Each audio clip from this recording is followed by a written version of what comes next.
ഇന്ന് നമ്മുടെ വിശ്വനാഥ് ആൻഡ് സിനിമയെക്കുറിച്ച് നോക്കാം. വെങ്കി അക്ലൂരി ഡയറക്റ്റ് ചെയ്ത സിനിമ കഥ എന്താണെന്ന് നോക്കിയാൽ, ഹീറോ വലിയ ബിസിനസ്സുകാരനാണ്, വലിയ പണക്കാരൻ. അടിക്കടി വിദേശത്ത് പോയി വരുന്ന ആളാണ്.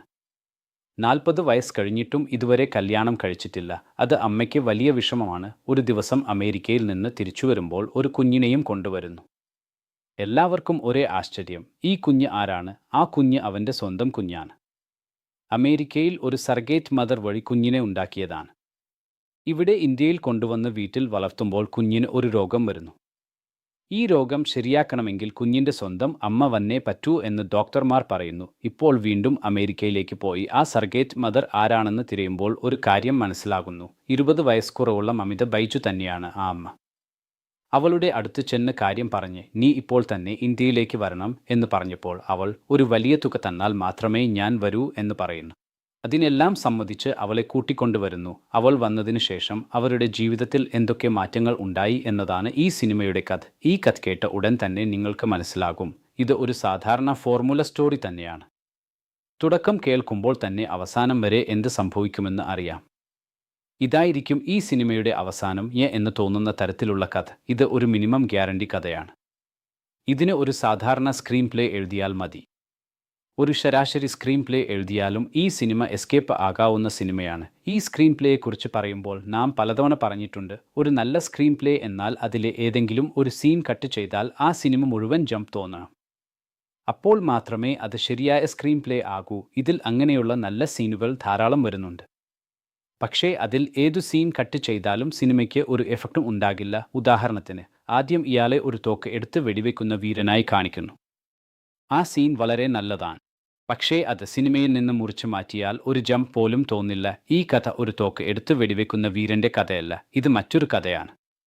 അതുകൊണ്ട് ആ ഭാഗം വേണ്ടതില്ല. പിന്നെ ജോർജ് മരിയുമായി ഒരു അടിപൊളി സീൻ ഉണ്ട്. ആ സീനും മുറിച്ചു മാറ്റിയാൽ ഈ കഥയിൽ എവിടെയും ജംപ് തോന്നില്ല. അപ്പോൾ ആ സീനും വേണ്ടതില്ല. നല്ല സീൻ ആയതുകൊണ്ട് അത് എടുത്ത് ഉൾപ്പെടുത്തിയിരിക്കുന്നു. അതേപോലെ ഒരു 5 സ്റ്റാർ ഹോട്ടലിൽ പോയി ഒരു ഫൈറ്റ് ഉണ്ട്. ആ ഭാഗം അങ്ങനെ തന്നെ എടുത്തു മാറ്റിയാലും സിനിമയിൽ എവിടെയും ജംപ് തോന്നില്ല. ഈ വിധത്തിൽ സിനിമയിൽ ആവശ്യമില്ലാത്ത സീനുകൾ ധാരാളം വെച്ചിരിക്കുന്നു. ആവശ്യമുള്ള സീനുകൾ വെക്കാതെ വിട്ടിരിക്കുന്നു. ആവശ്യമുള്ള സീൻ എന്താണെന്ന് ചോദിച്ചാൽ, ഈ കഥയിലെ മുഖ്യ കഥാപാത്രം ആ കുഞ്ഞാണ്. ആ കുഞ്ഞിനെ ചുറ്റിപ്പറ്റിയാണ് കഥ പോകേണ്ടത്. അടുത്തതായി ഹീറോയും ഹീറോയിനും. ഈ 3 പേർക്കിടയിൽ നടക്കുന്ന കഥയായിരിക്കണം ഈ സിനിമ. ഇതിൽ ആ കുഞ്ഞിനെ ഒരു കുഞ്ഞായി പോലും ട്രീറ്റ് ചെയ്തിട്ടില്ല. അതിനെ ഒരു ജഡവസ്തുവിനെ പോലെ ആണ് കാണുന്നത്. കുഞ്ഞിന് ശരീരം സുഖമില്ലെങ്കിൽ പോലും വീട്ടിൽ എന്തോ കാർ റിപ്പയർ ആകുന്നതുപോലെ സംസാരിക്കുന്നു. ആരും അയ്യോ ഈ കുഞ്ഞിന് ഇങ്ങനെ സംഭവിച്ചു പോയല്ലോ എന്ന് അച്ഛൻ്റെ ഭാഗത്തുനിന്ന് പോലും ഫീൽ ചെയ്യുന്നില്ല. എന്ത് തരം വേണ്ടാ പോരായിരുന്നാലും ആ അമ്മയും അയ്യോ ഈ കുഞ്ഞിന് സുഖമില്ലല്ലോ എന്ന ഒരു ഫീൽ എവിടെയും ഇല്ല. പിന്നെ നോക്കിയാൽ സിനിമയിൽ എവിടെയെങ്കിലും ഒരു സെറ്റ് പ്രോപ്പർട്ടി പോലെ ആ കുഞ്ഞ് എവിടെയോ കിടക്കുന്നുണ്ടാകും. ഫസ്റ്റ് ഹാഫിൽ ഒരു അരമണിക്കൂർ ആ കുഞ്ഞ് തന്നെ വരില്ല. ഇങ്ങനെ ചെയ്തിരിക്കുന്നു. സെക്കൻഡ് ഹാഫിൽ മമിത ബൈജുവിൻ്റെ കഥാപാത്രം തന്നെ ഒരു അരമണിക്കൂർ കാണാതാവും. ഹീറോ പോയി ഈ മാപ്പിളയുടെ പെരിയപ്പനെ കൺവിൻസ് ചെയ്തുകൊണ്ടിരിക്കും. അവരുടെ ചിറ്റിയുടെ അച്ഛനമാരെ പോയി കൺവിൻസ് ചെയ്തുകൊണ്ടിരിക്കും. ഇതെല്ലാം സിനിമയ്ക്ക് എന്തിനാണ് വേണ്ടതെന്ന് തന്നെ നമുക്ക് മനസ്സിലാകുന്നില്ല. ഈ കുഞ്ഞ് ഈ 2 പേർക്കും എത്രത്തോളം പ്രധാനമാണ്? ഈ കുഞ്ഞിന് ഈ 2 പേർ എത്രത്തോളം പ്രധാനമാണ്? അതിനെ ചുറ്റിപ്പറ്റിയാണ് ഈ കഥ പോകേണ്ടത്. അതുമാത്രമല്ല, സിനിമയെ വലുതും ഗ്രാൻഡിയറാക്കി കാണിക്കാമെന്ന് പറഞ്ഞ് നമുക്ക് സംബന്ധമില്ലാത്ത വളരെ അന്യമായ ഒരു രീതിയായി സിനിമയെ കാണിച്ചിരിക്കുന്നു. ഈ ഹിന്ദി സീരിയലുകളൊന്നും വരില്ലേ, ഈ പെണ്ണുങ്ങളെല്ലാം കിടക്കയിൽ നിന്ന് എഴുന്നേറ്റ് വന്നാലും ലിപ്സ്റ്റിക്കൊക്കെ ഇട്ട് വരും. ഈ ജരി വർക്കിട്ട് തന്നെ വേലക്കാരി പോലും ഡ്രസ്സ് ഇട്ടിരിക്കും. അങ്ങനെയൊക്കെ സിനിമയെ ക്ലാസ്സിയാക്കി കാണിക്കാമെന്ന് പറഞ്ഞ് ചെയ്തിരിക്കുന്നു. പിന്നെ നോക്കിയാൽ ആ 5 സ്റ്റാർ ഹോട്ടൽ ഫൈറ്റൊക്കെ കണ്ടാൽ, ഫൈറ്റ് നടന്നുകൊണ്ടിരിക്കുമ്പോൾ തന്നെ ഈ റീലുകളിലൊക്കെ വരും. ഒരു 7 പോലെ ഒരാൾ വരും. ഡേയ് നീയൊക്കെ 5 സ്റ്റാർ ഹോട്ടലിന് യോഗ്യനായ ആളാണോ എന്ന് സംസാരിച്ചുകൊണ്ടിരിക്കുമ്പോൾ അയാൾ ആരാണെന്നറിയാമോ? അയാൾ തന്നെയാണ് ഈ ഹോട്ടലിൻ്റെ ഉടമസ്ഥൻ എന്ന് പറയും.